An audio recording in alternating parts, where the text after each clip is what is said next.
প্রিয় দর্শক, আপনাদের নিয়ে যাচ্ছি চট্টগ্রাম জেলার বাঁশখালী থানার পালে গ্রামে অবস্থিত শ্রী শ্রী দক্ষিণেশ্বর কালী মন্দিরে। চট্টগ্রাম হতে বাঁশখালী যাওয়ার পথে রামদাস মুন্সির হাট পার হয়ে হাতের ডান দিকে পালে গ্রামের শ্রী শ্রী দক্ষিণেশ্বর কালী মন্দিরে আমরা কয়েকজন মিলে যাচ্ছিলাম এই মন্দিরে। আপনারা এই মন্দিরে যাওয়ার জন্য সোজা রাস্তাও বেছে নিতে পারেন, আবার বিকল্প রাস্তাও বেছে নিতে পারেন। আমরা বিলের মধ্য দিয়ে যাচ্ছিলাম চোখ ধাঁধানো প্রাকৃতিক সৌন্দর্য উপভোগ করতে করতে বিকল্প রাস্তা ধরে।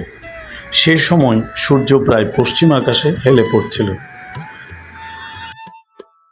যেই মাত্র মন্দিরের চূড়া গাছপালা ও ঝোপঝাড়ের মধ্য দিয়ে উঁকে দিচ্ছিল, আমরা সবাই বেশ উৎফুল্ল হয়ে পড়েছিলাম। হুবহু কলকাতার দক্ষিণেশ্বর কালী মন্দিরের আদলে নির্মিত বাঁশখালীর এই মন্দিরটি দেখলে আপনাদের কষ্ট করে আর ভারতের কলকাতা যেতে হবে না দক্ষিণেশ্বর কালী মন্দির দেখার জন্য। দূর থেকে দেখেন কি অপরূপ মায়াময় সেই মন্দিরটি। শুধু মন্দিরেই নয়, মন্দিরের চারপাশের নয়নাভিরাম প্রাকৃতিক দৃশ্য আপনাকে মুগ্ধ করে তুলবে, একথা বলতেই পারি। আমি তো চোখ ফেরাতে পারছি না, আপনারা পারছেন কি? সত্যি বলতে কি, আমি নিজেও জানতাম না যে বাঁশখালীতে কলকাতার দক্ষিণেশ্বর কালী মন্দিরের মতো এমন একটি মন্দির রয়েছে। মনে হবে যেন মন্দিরের 9টি দৃষ্টিনন্দন চূড়া আপনাকে স্বাগত জানাচ্ছে। এবার মন্দির এবং আশ্রমটির ইতিহাস ব্যাখ্যা করব আপনাদের। প্রথমেই জেনে রাখবেন, এই আশ্রমটির এলাকায় একটি মহাশ্মশান ছিল। যে মহাশ্মশানে যে কেউ আসলে ভয় পেতেন। মূলত এই আশ্রমটির প্রতিষ্ঠাতা হচ্ছেন আধ্যাত্মিক ধর্মগুরু শ্রী শ্রী প্রদীপানন্দ পুরী মহারাজ প্রকাশ লাল সাধু।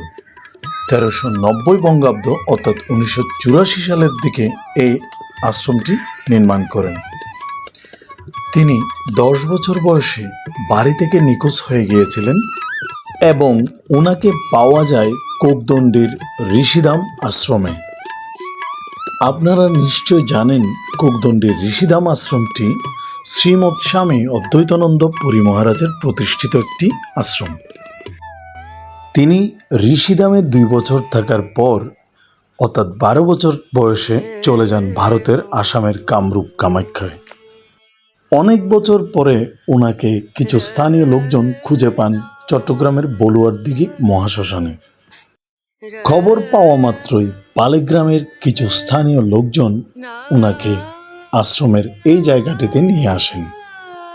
সেই সময় আদিত্য আশ্রমটি একটি উলুবনের মহাশ্মশান ছিল, যেখান থেকে ওনাকে অনেক শারীরিক এবং মানসিক কষ্ট সহ্য করে এই আশ্রমটি প্রতিষ্ঠা করতে হয়েছে এবং আজকের এই অবস্থায় নিয়ে আসতে হয়েছে।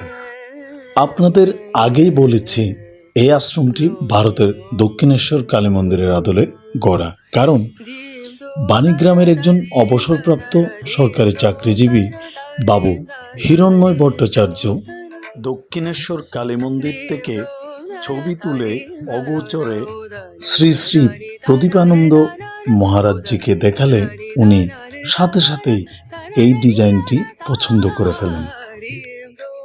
মহারাজের পিতার নাম ছিল উপেন্দ্র কিশোর দে এবং মাতার নাম ছিল কিরণবালা দে। ওনাদের গর্ভে 2 কন্যা এবং 1 পুত্র সন্তান, যার একজনই প্রদীপানন্দ পুরী মহারাজ। কথিত আছে, মহারাজের মায়ের এর আগে অনেক সন্তান হয়েছিল, যারা একের পর এক মৃত্যুবরণ করেন। মহারাজকেও নাকি মৃত ভেবে শ্মশানে ফেলে দেওয়া হয়েছিল, কিন্তু তার বোনেরা মহারাজকে দেখতে পান যে আবার ক্রন্দনরত অবস্থায়। তাৎক্ষণিকভাবে মহারাজকে তার 2 বোন ঘরে নিয়ে আসেন। প্রদীপানন্দ পুরী বাবাজি প্রকাশ লাল সাধু মহারাজের অনেক আধ্যাত্মিকতা সম্পর্কে আমি জানতে পেরেছি লোকমুখে। অনেক অসুস্থ এবং অসহায় ভক্তগণ তার কাছে ছুটে আসেন প্রতিনিয়ত এবং অনেকে আগে থেকে রোগমুক্ত হয়েছেন বলে জানা যায়। মহারাজের এই আশ্রমে একটি অলৌকিক ষাঁড় রয়েছে, যেটি আমি আমার আগের ভিডিওতে দেখিয়েছি। মহারাজের কাছ থেকে আমি জানতে পেরেছি এই ষাঁড়টি সম্পর্কে। মহারাজের কাছে জানতে চাইলে এই অলৌকিক ষাঁড়টি সম্পর্কে মহারাজ আমাকে বিস্তারিত বর্ণনা করেন, যেটি আমি আমার আগের ভিডিওতে দেখিয়েছি এবং সেই সাথে প্রথম কমেন্টে সেই ভিডিওটির লিংক আমি দিয়ে দিলাম। সেই ভিডিওটির কিছু অংশ আপনারা চাইলে আমার এই ভিডিওতেও দেখে নিতে পারেন। আমি আপনাদেরকে সংক্ষিপ্তভাবে সেটি দেখাবো। একটি আশ্চর্যজনক জিনিস আপনাদেরকে দেখাবো। আপনাদেরকে একটি গরু দেখাবো, যেটি খুবই অলৌকিক এবং আশ্চর্যজনক। ভগবান শিবের মাথায় যেভাবে জটা থাকে, এই ষাঁড়টির মাথায়ও জটা রয়েছে, যেটি অনেক আশ্চর্যের। চাইলে ঘুরে আসতে পারেন এই মন্দিরে এবং কোনো প্রশ্ন থাকলে অবশ্যই করতে পারেন। আমি আমার পরবর্তী পর্বের ভিডিওতে হিরণ্ময় বাবুর সাক্ষাৎকার দেখাবো। ভিডিওটি যদি আপনাদের ভালো লেগে থাকে অবশ্যই শেয়ার করবেন। ধন্যবাদ দিয়ে বিদায় নিচ্ছি আজ।